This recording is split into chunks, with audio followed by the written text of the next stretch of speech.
Un plašā lielā terase. Terase mums pat iet līdz pašai laipiņai, lai uzreiz var lekt iekšā ūdenī. Un pats galvenais – pirtsmāja. Šī ir atpūtas telpa. Šeit būs vēl virtuves iekārta, augstie griesti, vēl bēniņu stāvs. Šeit mums iet dušas telpa. Šeit ir atsevišķa tualete. Šeit būs vēl viens bīdāmās durvis un pirtiņa.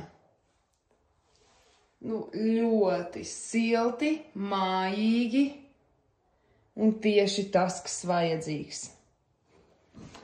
Jā, palikuši vēl tikai daži mazi darbiņi, bet drīzumā parādīšu jums sīki, smalki, kas šeit